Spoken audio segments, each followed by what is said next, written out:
Your old or broken phone can let you down when you need it most. Perfect. But at Verizon, trade in any old phone from our top brands and get the most for it, up to $2,000 in value, for an amazing new iPhone 16 Pro with Apple Intelligence and a new line on My Plan, and iPad and Apple Watch Series 10. That's like a 3-for-1. And you can get it on any plan. At Verizon, trade in your old phone for a brand new iPhone 16 Pro, iPad, and Apple Watch. The other guys won't give you that. Visit Verizon.com today. Additional terms apply. Service plan required for Apple Watch and iPad. Up to $2,000 value based on iPhone, iPad, and Apple Watch.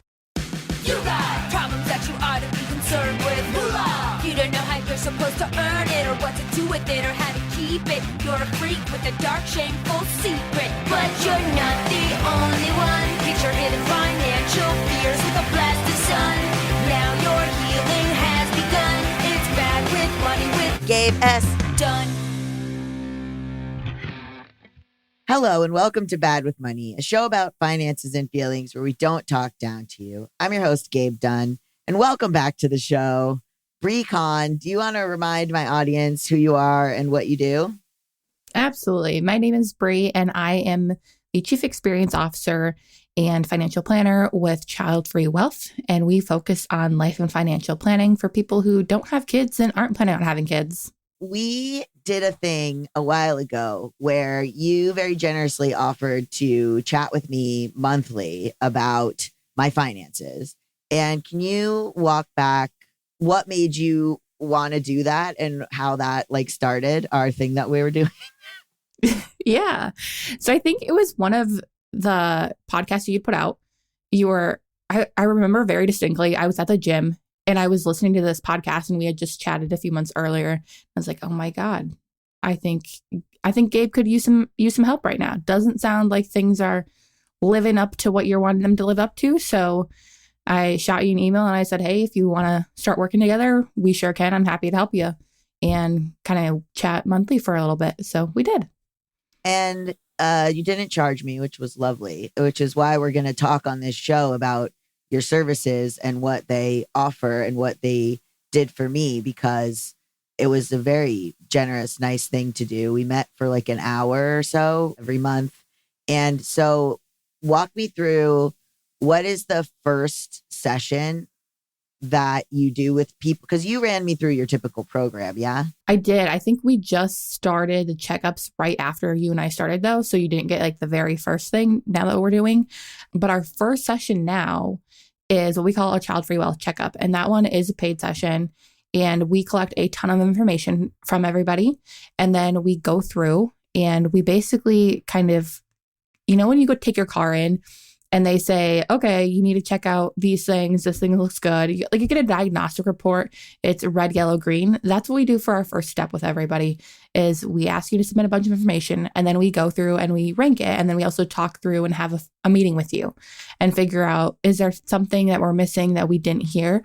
Because there are times when people will fill out their information and then we'll have a conversation. They'll be like, oh, by the way, there's also this other thing that you didn't know about. I didn't tell you about. So our first session is now that checkup and kind of diagnostic. And then from there, we can do monthly sessions, which is what you and I did, where every month we go through and we focus on working on one or two things. And in between that, we'll email back and forth, and you can send in information if you have it and questions. And then I'll do what I can to respond over email. Sometimes I'll say, hey, we need to wait till the next meeting to go through and talk that, because that's a big thing. And sometimes it's just, this is good, check this out, or go do this thing, and then we'll chat more later. Yeah. So we sat down, and I think you did run through a diagnostic where basically you had me upload a bunch of stuff to Right Capital. I had been doing another one, but I uploaded everything so we could take a look holistically at what my bank accounts had, what I had in debt, what I had, et cetera, et cetera. And then we went through that. The instinct to lie is certainly there, because some of it is manual input and some of it is connected directly to your accounts. It depends on what you want to do. The instinct to fudge or lie or make debt lower and income higher is certainly there, even though I knew you were there to help me, which when you said that people do that, that seems completely accurate. Mm-hmm. Yeah. And it's one thing to hear that and be like, oh, I don't think I would do that. But I've seen it before.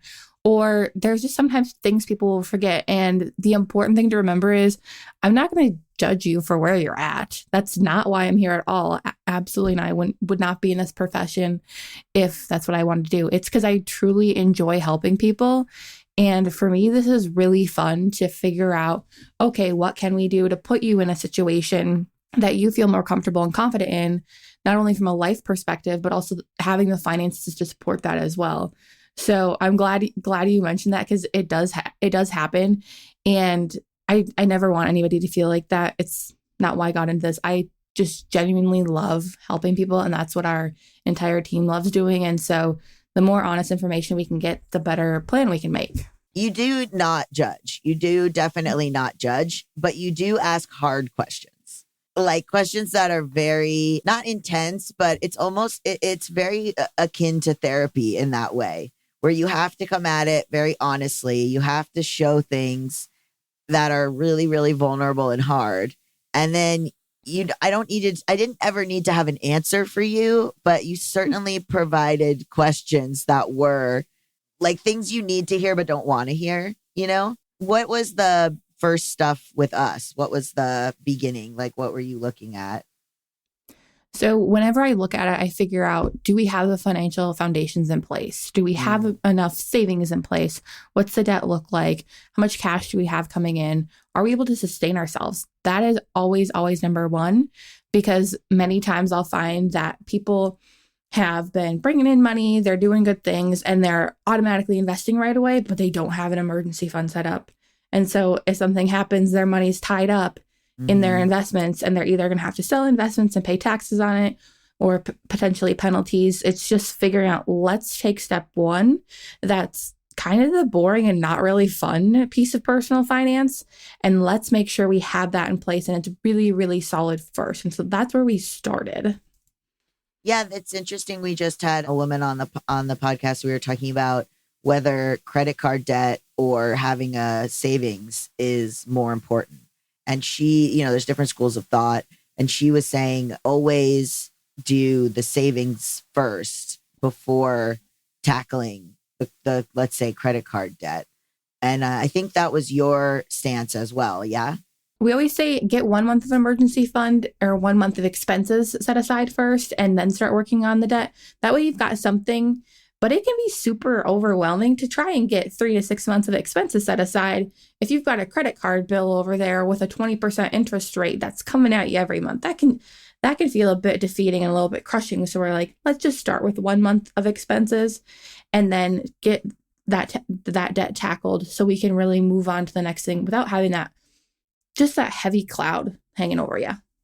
So when you're looking at stuff for a client, you are looking at what is my rent? What are my utilities? What are my expenses? Then what is my income from various places? What resources I have in terms of like family, friends, how many rooms are in my, could I get a roommate? How many rooms are in my place, et cetera, et cetera. Is there a better way? Should you have this lease? Is there a better way to turn the lease in and get like a used car? Like we went through all of the stuff, and then we went through what the options are for each of these things. And a big part of doing that is not getting an emotional connection to how things are, but simply looking at exactly what needs to happen and not placing any self-worth or anything like that on it. So the first stuff that you do, not just what's in your accounts, but I know, what's in your accounts, yes. And then like, I felt like part 2 was what does each month look like, or what do you pay for all these things? Yeah, it really is kind of figuring that out, because so many times, I'll hear from people who say, it feels like I'm living paycheck to paycheck, but I'm bringing all this money in and I don't know where it's going. So just identifying where is it going? And are those going to the things that we want it to go to? Because there are times, if you look at my credit card statement recently, I had to rein it in a little bit, but I realized, I'm spending a lot of my personal fun money every month going to Culver's with my dog to get ice cream at night. It's It's kind of a habit that I have. But then I went, that's not what I want to spend my money on. So that's what we'll do with clients too, is let's figure out, where is that money going? And is it going towards the things that you want it to go to? Sure. Do I love Culver's? Absolutely. I mean, give me a concrete mixer all day, please. Yes, absolutely. But I don't need to go there every single night when I have other goals and other things that I want more than that ice cream. And so that's where I like to start, is just figuring out, where is that money going, especially when we're working through those foundations, because it can be really tricky to know. And it sometimes takes a few months to figure out where that's going, or if there's a common theme of something's popping up and we don't necessarily recognize that it's coming, because it's not an every month bill, but it's like every 3 months. So that's where I like to start, is figuring out, where is that money actually going. So for me, I've kind of had this millennial idea that was built into me, this individualism that was built into me, where I was like, I have to have an apartment, I have to live by myself, and I have to have an apartment that looks like X, Y, and Z, because that's what an adult has. And, as everything crumbles around us in this fascist dictatorship we live in, community has become much more important. Yeah. And the idea, I was talking to my dad about this, and I was like, we were sold this bullshit that you have to do everything by yourself. You have to have this kind of apartment. You can't live in your mom's basement. You can't, he has a roommate, like things like that, that I think we were, in my mind, I'm like, this was a psyop to promote capitalism. Because also the other thing is, you find the best apartment for you, and you live so far away from your friends, or you live so far away from your support systems, or the idea of needing certain markers of adulthood in order to be considered like successful or a real person. And that was only to keep us from relying on each other. Like, I remember I've been thinking a lot about the apps that have become very successful and more popular. And the idea of the Waymo is what really ticked me off, because it was like, okay, so we used to ask our friends for rides to the airport, and that would be spending time together, and that would also be shows of real friendship, and that would be a way you could show up for people or care for people. And then we said, oh, let's have taxis. And then we said, oh, let's have Ubers. It was considered like rude suddenly to ask someone to drive you to the airport. So why can't you just get an Uber? Why are you such like a loser, that you can't afford an Uber? Now we have Waymo, where you don't even have to talk to a person. And then, you used to make food for your friends. Now there's Postmates. Like, it's kind of this, like people talk about episodes of Seinfeld where they're like, wow, these episodes of Seinfeld, they would just go to doctor's appointments with each other. They were just at the grocery store. Like, all of these things like that led to the plot. We used to do that. And so we don't anymore. And so I think that we're heading back towards, at least in my mind, more of a community mindset. I think I didn't let people help me for so long because I felt like it was an imposition, or it was not the way to be a successful person. And I found softening and letting people in and allowing people to help me. Even I'm turning in my car lease, right? And me 5 years ago would have said, just read everything and figure it out on your own. And now I've completely changed my mind, where I'm like, ask everyone you know. I'm coming around on this too. It's my little sister, a pipe breaks in her apartment. She calls my dad. Is my dad useful in that regard? Not really. But she calls him, and then she'll call a plumber. And I used to always be like, that makes no sense. Why are you calling dad in between? Just call the plumber. What is dad going to do? But you know what? Now I'm like, the emotional support step of her letting my dad know this is going on, that's family. It's not a bad thing. That's so true. It is. Having community is incredibly important, especially now. And letting people in to help you, because there are times where we just cannot make decisions for ourselves or clearly think through different options because of whatever is going on, whether that be, the greater society right now and all of that gestures at all of it, but just personally too. Like there are things personally where it's going to be really hard to go through it alone, and having somebody there.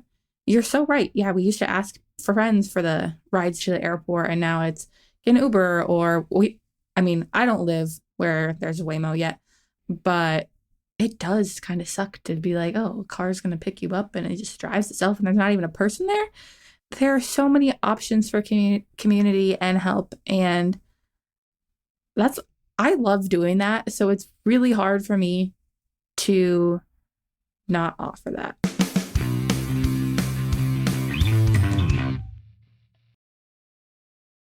You guys know that I take testosterone and that causes your hair to thin, and my hair is thinning. And I want it to thin to a certain degree, but I don't need it to thin as much as it may end up thinning. So what can I do about that? And as you guys know, I have known about Nutrafol for a while, and I have been taking it. They were kind enough to send me some samples like a few weeks ago, and I have seen decreased shedding. Like my hair sheds so much in the shower, and that always freaked me out, made me feel really self-conscious, like just would always think, is this too much hair? And after taking Nutrafol, I have noticed decreased shedding. This year, there is nothing holding you back from loving your hair again. Hair is so much more than what you see on the surface. It's a reflection of what's happening inside, such as my testosterone. Let Nutrafol target the key root causes of your thinning hair and help you grow stronger, healthier strands from within. Hair thinning is very common, okay? And it's very frustrating that it's kind of a new thing that's going on for me as I transition. And I need all the help I can get, especially because the shedding is so freaky. Nutrafol is the #1 dermatologist recommended hair growth supplement brand, trusted by over 1.5 million people. See thicker, stronger, faster growing hair with less shedding in just 3 to 6 months with Nutrafol. I cannot wait to get to the 3-month mark if it's already helping now. Physician formulated with 100% drug-free ingredients, Nutrafol supports healthy hair growth from within by targeting key root causes of thinning, okay? So they are stress, hormones, aging, nutrition, lifestyle, metabolism, through whole body health. Building a hair growth routine is simple. Purchase online, no prescription required. Automated deliveries and free shipping keep you on track. Plus, with a Nutrafol subscription, you can save up to 20%. You'll have access to free naturopathic doctor consults, and a Headspace meditation membership is included. While many supplements rely solely on ingredient studies, Nutrafol clinically tests final formulations to ensure their efficacy. In a clinical study, 72% of men saw more scalp coverage after taking Nutrafol Men Hair Growth Supplement for 6 months, and 86% of women saw improved hair growth after taking Nutrafol Women Hair Growth Supplements for 6 months. Start your hair growth journey with Nutrafol. For a limited time, Nutrafol is offering our listeners $10 off your first month's subscription and free shipping when you go to Nutrafol.com and enter the promo code BWM. Find out why over 4,500 healthcare professionals and stylists recommend Nutrafol for healthier hair. Nutrafol.com, spelled Nutrafol.com, promo code BWM. That's Nutrafol.com, promo code BWM. Your old or broken phone can let you down when you need it most. Perfect. But at Verizon, trade in any old phone from our top brands and get the most for it, up to $2,000 in value, for an amazing new iPhone 16 Pro with Apple Intelligence and a new line on My Plan, and iPad and Apple Watch Series 10. That's like a 3-for-1. And you can get it on any plan. At Verizon, trade in your old phone for a brand new iPhone 16 Pro, iPad, and Apple Watch. The other guys won't give you that. Visit Verizon.com today. Additional terms apply. Service plan required for Apple Watch and iPad. Up to $2,000 value based on iPhone, iPad, and Apple Watch.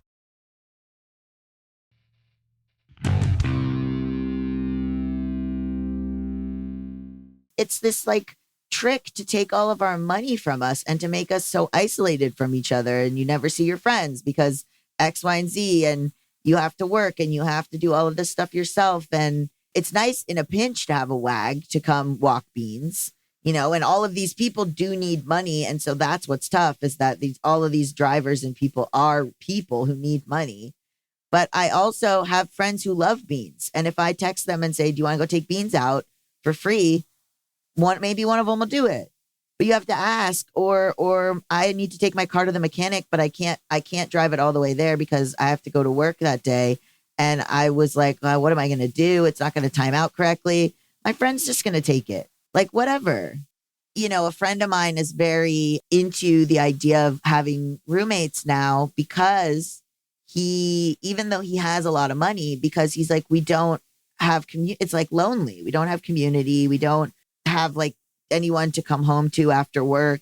I think a lot of it, I was talking to someone about the male loneliness epidemic where if you don't have a partner, you don't really feel comfortable talking to your friends. Or if you do have a wife, it's sort of, that's who gets all of your emotional, dumping of whatever's going on with you. It's hard because it's created the gig economy, which is great, but it's also created a lack of the favors economy. And then you save a lot of money if you can just pay the toll of being uncomfortable asking.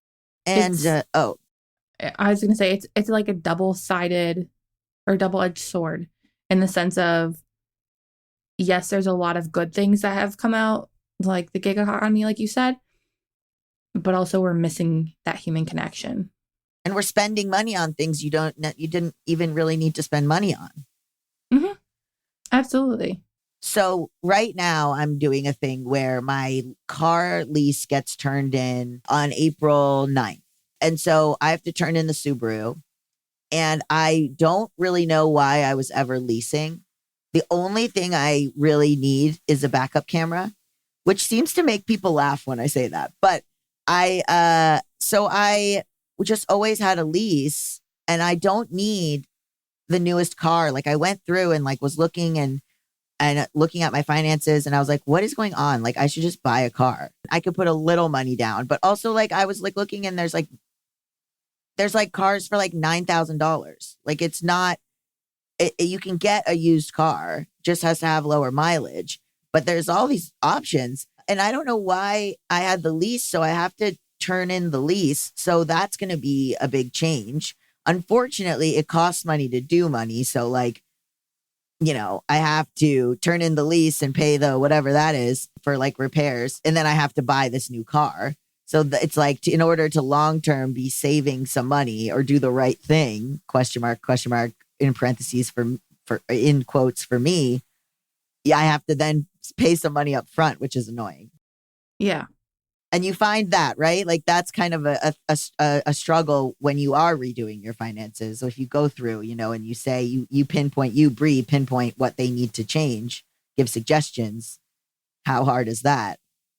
Yeah, it can be tricky because sometimes I'm going through and there are tons of different things. I'm like, oh, we could do this or we could do this or we could do this. They all come with trade-offs though.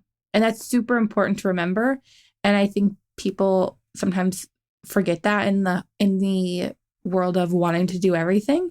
Like we can't do everything. We can only do some things, but it's, you got to pick this or you got to pick this.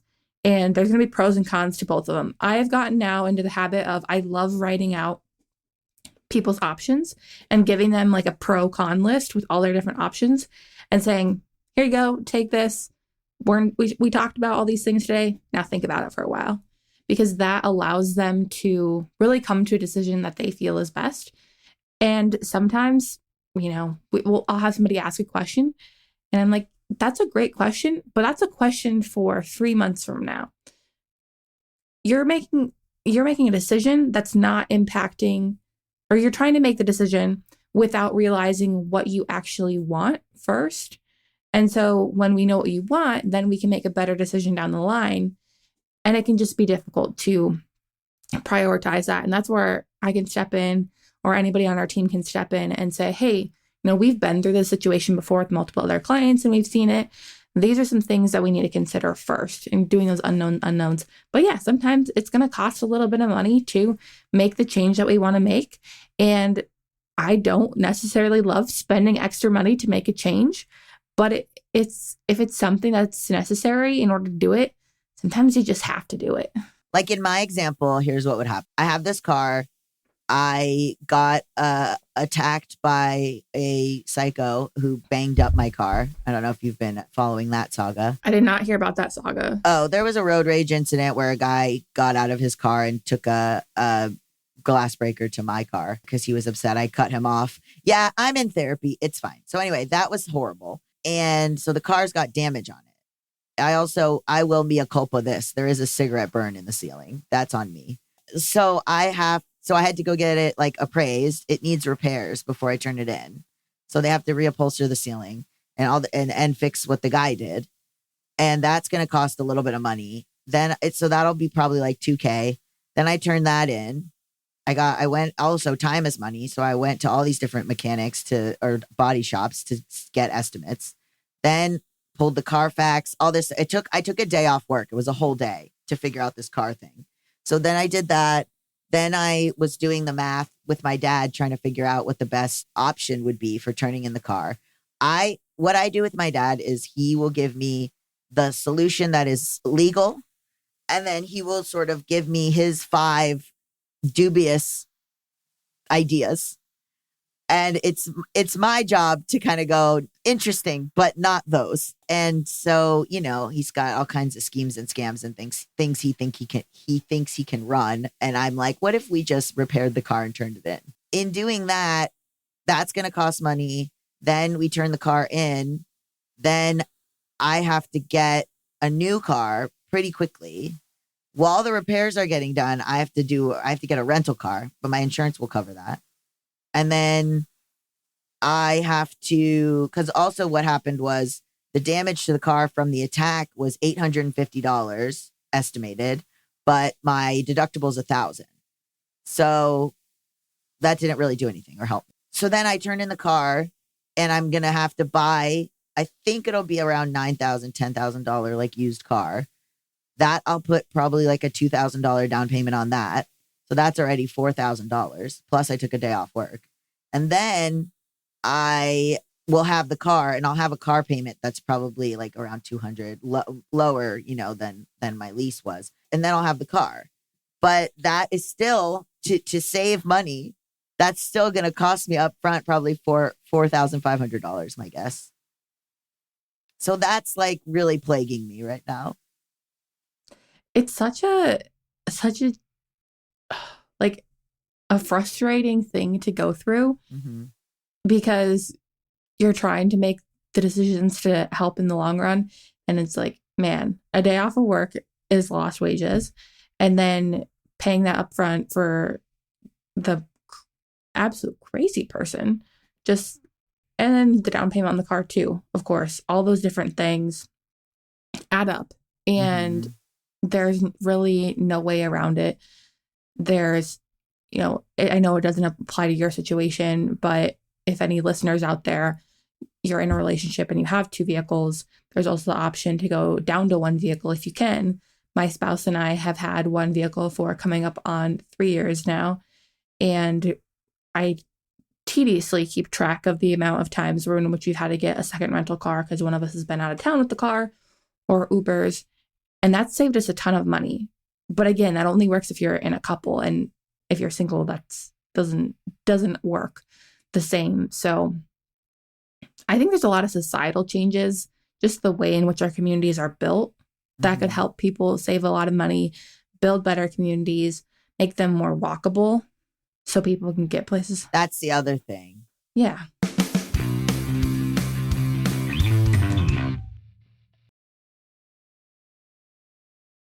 Not only do I have friends who have been the victims of identity theft, including someone you know very well, my co-host on my other show, Allison Raskin, but I have also been doxxed. I've been harassed. I remember when I was working at BuzzFeed, I had right-wingers trying to figure out where I lived, posting everything about me. Privacy really matters. And it not just matters to me as a public figure, but it should matter to you as a listener, especially because I've had people in my personal life harass me too. Exes, things like that, estranged family members. Do you ever wonder how much of your personal data is out there on the internet for anyone to see? It's more than you think. Your name, your contact info, your social security number, home address, even information about your family members, all being compiled by data brokers and sold online. Yes, they can find out your address very easily, even old addresses where like other family members might still live. Data brokers make a profit off your data. Your data is a commodity. Anyone on the web can buy your private details. This can lead to identity theft, phishing attempts, harassment, and unwanted spam calls. But now you can protect your privacy with Delete Me. As a person who exists publicly, especially as someone who shares my opinions online, I am hyper aware of safety and security, and it's easier than ever to find personal information about people online.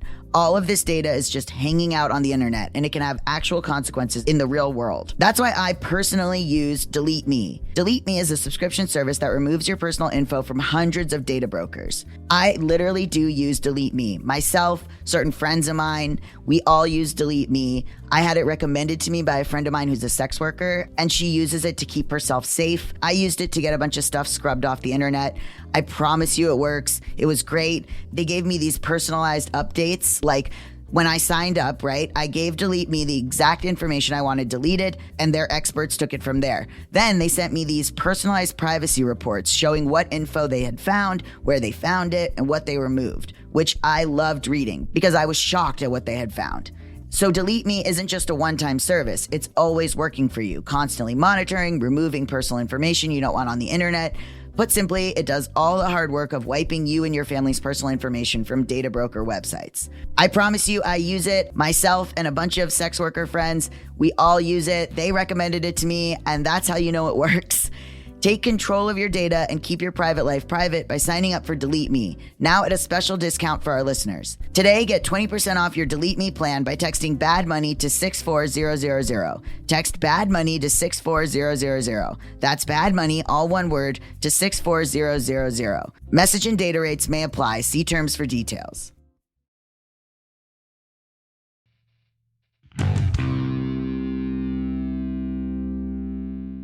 I just did a pre-interview for potentially going on a talk show to talk about money stuff. And at the pre-interview, she was like, we're interviewing other people for the, the role. You're so different from them that it's not going to be a ding on you if we don't choose you. It just depends on what they want, because they've talked to a few others. And she said, you're the only person who talks like a real person and who was like saying real stuff. And that makes me feel insane sometimes because, okay, so you have to take the day off work. You have to spend the whole day figuring out this car thing, bringing it to the auto body shop, getting the estimate, figuring stuff out. That's hours. Finding the upholstery place, taking it to the upholstery place to get looked at, sitting down and making the appointments for Subaru and the appointments for this and the appointments to make sure the appraiser can come and blah, blah, blah, the adjuster. And there was no way I could have done that while doing my 8 hours because they are open from 8 to 5 and my work is from 8 to 5. There's been health stuff for me. The guy you were just saying, he attacks the car. So many things are out of your control. I'm sure you come up and see this kind of thing all the time. But for me, a constant problem and a thing that I find people are not relating to me about if they have money is somehow I will say, okay, I'm on budget this month or I'm, doing, nothing can go wrong, la, la, la. And then something insane will happen. A guy will, my hand went numb. A guy attacked my car. There was a thing where I didn't realize that my landlord had been getting a COVID discount for the electricity bill. And so they came back then and wanted money back. The electric company wanted money back from the COVID, whatever. So all of a sudden I got a bill for $1,000 to $1,200. It was actually not as bad as it could have been because they were only charging a very little amount due to the COVID laws. So for 2 years of electricity, that's not terrible at all. But I was like, really? Surprise. Not a good one. No, it's just so wild to we always say it costs money to be broke. I can absolutely see how people get into credit card debt. I can see people are like, oh, how do you spend? It's so easy. Imagine in 1 month, let's say in 1 month for me, the light bill happened, the car lease turn in happened, I had to, take time off work for the medical thing. That's easily $6,000. Easy. In a day. And that's not being irresponsible. Exactly. And that's important, I think, to call out too, is yes, there are people who make solid amounts of money and just spend a lot on credit cards just because they spend a lot. I have some friends like that. And so there's that category of people, but there's also a huge category of people who are just trying to make it by every day. And those things happen. And it can be really tough. And you end up in credit card debt, not because you wanted to be there, but because all these things pop up that you didn't expect, and you were just working on getting a solid foundation beneath you. And then you get hit with these things from every which way coming at you. It was, for a period of time, for me, felt extremely impossible. And even now, right, you and I talked about my rent in my apartment, which is way too expensive. But I was getting out of a terrible relationship and I just picked a place. So I got out of this relationship. I moved in 2023 because I really had to go. Ended up losing a house in the process because that's sort of the, I guess, get out of a horrible relationship tax. So I'm like starting over from nothing. I now am like coming out from under that and I'm like, my rent is too high. Okay, so what do we do? So you were like, what if you got a roommate? And I was like, I only have a 1-bedroom. Now I'm like looking around and I'm like, well, I could definitely live in a studio. I'm not upset about that. I don't have a lot of stuff and my dog is tiny. He would also probably love to. When we lived in a studio before, he was thriving because he could see me from everywhere he sat. That's all he wants. Yeah, that's all he wants, is to be able to have an eye on me at every moment. I saw a meme yesterday that was like a lawyer. It was like a lawyer billboard. And it was like, you have rights. Are you a Chihuahua whose owner has left you alone for 10 minutes? Call now to sue. And I was like, this is literally my life. I'm like, okay, I could move to a smaller place and be fine. But I'm like, they make you do rent up front. They make you do a security deposit. So how do you, when you're going through these things with people, how do you make any of those choices? It is hard. Yeah. Let's just put that out there. And sometimes it sucks. Like, it sucks from my end too, because I have at times walked away from meetings, and their meetings were persons really just starting over, kind of like your situation. And I'm like, I have to go for a walk. I need to go outside or something, because I just feel for the person that I'm talking with and working with, because it's tricky. And there's not a one option that really shines out. It's okay, moving is an option, but then you have all those costs up front, as well as the cost of actually moving. So does that make sense? Does it make sense to maybe move into a 2-bedroom, get a roommate, but you also have those dynamics at play? And I've lived with roommates in the past, some great, some not so great. And so I know that situation too. Or it's really finding what option can we make that, yes, it's probably still going to cost a bit of money in the end, but long term, is it going to save you more than it'll cost you? And that's just a lot of checking different things, figuring out the numbers. And it takes time, and it's difficult, just flat out. Logistics. I think all of life is logistics. Like, my parents live out a couple hours away, and I could go live with them. I think I would only move in with them if one or both of them got a fucking hearing aid, because they can't hear shit. I think 99% of my problems with them would benefit from a fucking hearing aid on either of them. Anyway, they're going to be mad that I said that, but it doesn't matter. So yeah, I go there. I'm like putting in my budget, like buying each of them a hearing aid. So I could do that. But then I'm 2 hours away from my friends, and I would have to quit my job and find a new job because I can't commute that way. So it's sort of these wild pros and cons of stuff where my dad was also saying, he's like, we'd love to have you, but I don't want you have to think about the mental health of changing every single thing in your life at once. He's like, quitting your job, not seeing your friends, losing every routine. He's like, I get it, but I also think that this should be kind of a last resort, because I don't want you to just have all of this upheaval at one time, especially with my quote unquote divorce and then my transition. And I also was like talking to a friend and I was being really hard on myself. And he was like, the amount that you've been through in the last 3 years is actually insane. Like you are fine. But, you know, I never think of it that way. But right, it's all of these things. So then if I move, I could find a place that is much better rent situation. But up front, I would have to pay the security deposit. Yeah. And that's another thing too with those security deposits. A lot of companies are going to the point where, okay, if you have a really good credit score, you don't really have to pay much for a security deposit.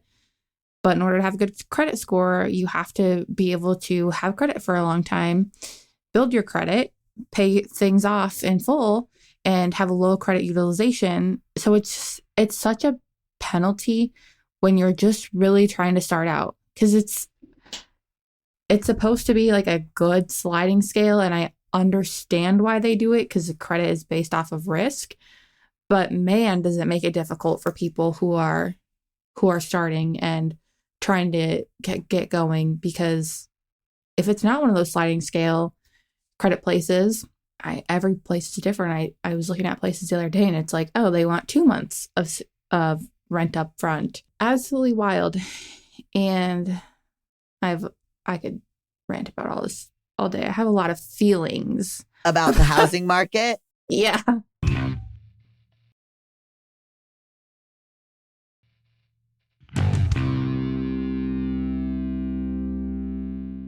This is the thing, is that you are confronted with these stories. Like you said, they emotionally affect you. And you're confronted with these stories. And I spoke to, when I was writing this article I did about trans financial advisors, one of them was talking about how they have to have these conversations with the queer couples that they work with about whether or not they can afford children, because they would have to adopt or do IVF or, you know, all of these ways to get kids that isn't just like wham, bam, thank you, ma'am. And so because of that, sometimes they do the whole budget and realize it's just not in the cards. And then they said that they walk away from that and cry because it's not fair. And I think there's, you know, I'm real resentful and tired of the money doesn't buy happiness peasant myth, because money absolutely does make your life better and does buy happiness, and is, I think, part of the psyop to be like, no, you don't need money to be happy. No, you do. No, you do. And people who are unhappy with money, it's like, yes, of course, bad things happen. And that doesn't escape, you know, you don't escape the human condition. But you have, and this is existing in Hollywood. Living where I live perhaps has made me more bitter. But I am like, you have no idea what you're fucking talking about. Most people. I'm like, you don't know anything. When someone was saying to me, you know, we talked about this, when someone would say, well, just get a job, get another job, or get a second job, or get a third job. Okay, walk me through how you get a job. Even when I was talking about the retail gig that I have, someone commented and was like, how did you get a retail job? All of your experiences in writing and directing and YouTube, and it's so hard to break into that situation. How did you even do that? That's a job that is like considered hard to get. You know what I mean? And I'm sure you see that all the time. Absolutely. And I remember those conversations clearly. You know, it was, okay, well, you get another job, but then you have got the podcast going on. You've got a couple of podcasts going on. How the hell are we going to balance all of them? I have no days off. Yeah. Today is my day off from my retail job, and I podcast all day. Yep, exactly. I hate that trope of just get another job, just do this. Because, well, yes, you can do it. That also leaves zero time for you to get your car fixed, zero time for you to just take a breather for yourself, which is so damn important. Mm-hmm. And spend time with your community, build a community, because if you don't have time to build a community, you're not going to have a community. Yeah. My psychiatrist was like, because I was talking about being depressed, and she was like, are you drinking and drugging? And I was like, I don't have time. Like, because she's like, you know, when you're depressed, and I don't just party when I'm depressed, but I do love to party. And it was like, are you, you know, going out and drinking and partying and doing drugs? And I was like, I wish it was that kind of depression. I don't have time to even do that. Mm-hmm. You're like, where in my schedule does that fit? Actually, Where in my schedule am I supposed to do? Although I don't really like SNL, but I did. There was my coworker showed me the sketch that from like, I guess this past weekend where it was like a guy's depressed and the doctor prescribes him 2 beers, couple of beers. They're like, couple of beers to help you with your depression. Are you getting a little sleepy from couple of beers? Have you tried a little bump? Just a little bump. And I was like, no. No, figuring out those logistics. We did a lot of that. It's just going through and figuring out the logistics for you and talking through those. What does that look like? Because that can be tricky. Just going through doing all of that.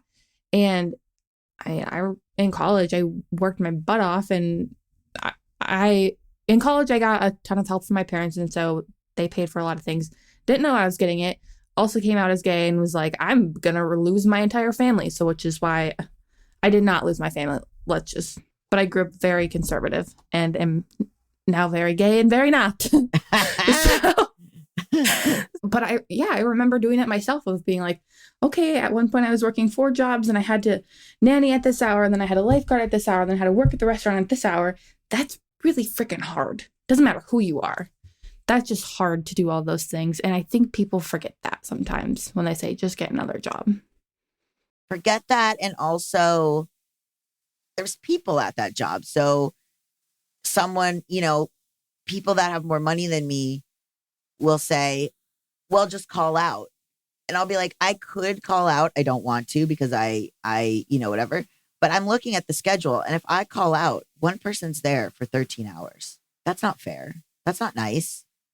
So I understand the idea. We were talking about this, me and my coworker, about the idea of work your wage. Like only, if you're an employee that makes $18 an hour, you don't like bend your back to stay or come over, whatever. But it's hard to do that when you're looking someone in the eye and you get off at 6:30 and you know that they have 2 more hours by themselves and you could probably stay another half hour. You know what I mean? Like, yeah, I think a lot of financial advice is really hypothetical and not relevant at all in practice.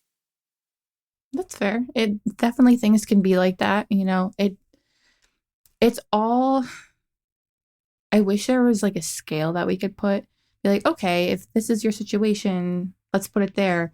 Because there are things that can make situations easier, but there's also going to be life and societal things that come and hit you and just make it hard too.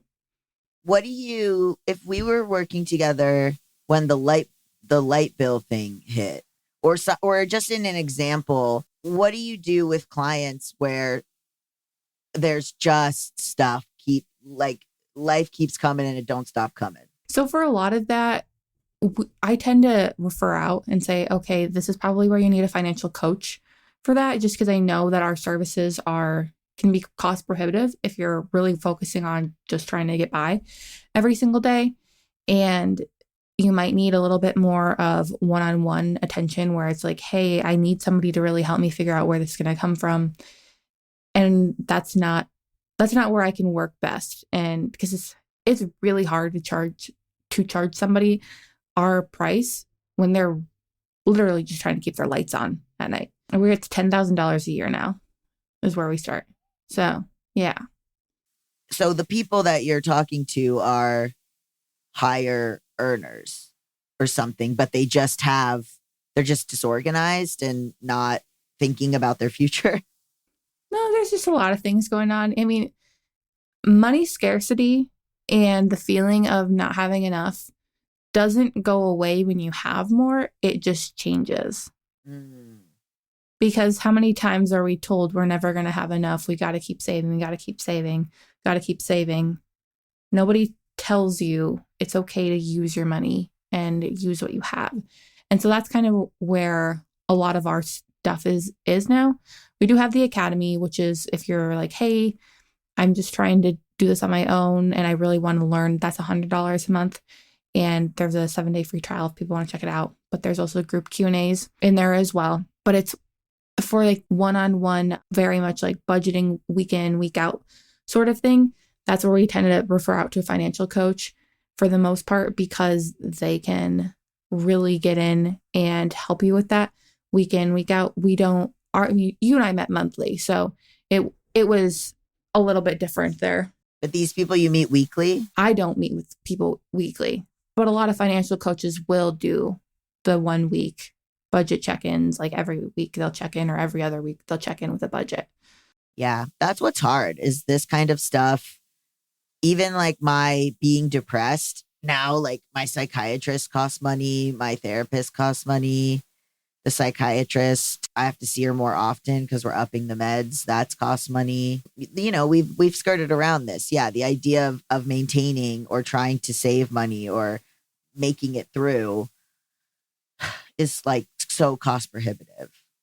And the people that I there's two different worlds. I mean, the people that I work with have fundamentally different lives than the friends of mine who work in Hollywood, who have family money, who complain about being broke. And it sort of actually made me understand. I like movies. I watch the Oscars, but I like watch it and I'm like, people are starving. Like I'm like becoming, am I like a Hollywood elite liberal hater Republican now? Like what's going on? I don't know. I think No, I'm mostly a socialist anarchist type. Maybe that's what it is. It's the hate the bourgeoisie Hunger Games type. Definitely could see that from, yeah. It's just things are really, really tricky. And when you're trying to get through and save, sometimes it's realizing that it's not going to go perfectly, even though we want it to, and that it's hard, and making the small steps where you can. You made a ton of progress, Gabe, when we were working together. And from the time we started working together and the time we ended, like you made a lot of changes and got yourself going in a good direction. Yeah, it's not great, but I'm making more changes now. So, but I don't want you to. It's important that you don't downplay what you have done, though, because you did a lot of things. And well, you say it's not great. I'm always like, no, let's not beat on ourselves. No. Like you're doing good things. You're making choices and trying to change things to help you. And people can hear advice and that's all they do is hear it. They don't actually take action on it. You heard the advice and you took action on it. And that is the most important thing. Hey, thanks. That's nice of you to say. It is, again, just a willingness to have complete decimation and death of the ego. The amount of people that are like, well, I can't have been in a writer's room and now work as a waiter. And I'm like, then you're not desperate enough, I'll tell you that. And also, I think that's a funny thing to say because they'll be like, well, I could just get a stupid job. And I'm like, oh, you want to work as a waiter? Explain to me how you fold napkins. Explain to me how you remember people's orders. You think you're above this and you're actually not qualified. Yeah, I think everybody should have to work in a restaurant. My goodness, I think it's one of the best things I've ever done. Any customer service. My Hinge profile now says if you've never had a job where you've had to mop or take out the trash, I cannot relate to you. I like that. I mean, there's nothing that will humble a person more and make them conscious of what servers have to go through other than when you yourself have dumped an entire tray of drinks on an old lady. Exactly. And the amount of people that come up and try to talk to us about stuff that is clearly not at a store level, like that is clearly something for corporate, but they are yelling at us. And then one time I actually asked the guy, like, what do you think this is going to do? And he was like, well, if they get enough complaints and you guys tell them that you're getting yelled at, it'll change. And I'm like, no, it won't. I don't even know these people. Let me get Mr. Pet Store on the line. He'll surely like, what are you talking about? They have no concept. Anyway, well, thank you so much for joining us. Where can people find you and more about you and your work? Yeah, absolutely. So you can find me by searching Childfree Wealth. It is all one word. And that's our website, childfreewealth.com. Our podcast is Childfree Wealth. And we're on the different socials also at Childfree Wealth. Thank you so much. Bad with Money with Gabriel S. Dunn is a production of Noted Bisexual, produced by Melisa D. Monts and Diamond MPrint Productions. Edited by Diane Kang, post-production sound by Coco Llorens, production assistance by Melanie D. Watson, and music by Mike Kaplan, Zach Sherwin, and Jack Dolgen, sung by Sam Barbera. Thank you, love you, bye! Your old or broken phone can let you down when you need it most. Perfect. But at Verizon, trade in any old phone from our top brands and get the most for it, up to $2,000 in value, for an amazing new iPhone 16 Pro with Apple Intelligence and a new line on My Plan, and iPad and Apple Watch Series 10. That's like a 3-for-1. And you can get it on any plan. At Verizon, trade in your old phone for a brand new iPhone 16 Pro, iPad, and Apple Watch. The other guys won't give you that. Visit Verizon.com today. Additional terms apply. Service plan required for Apple Watch and iPad. Up to $2,000 value based on iPhone, iPad, and Apple Watch.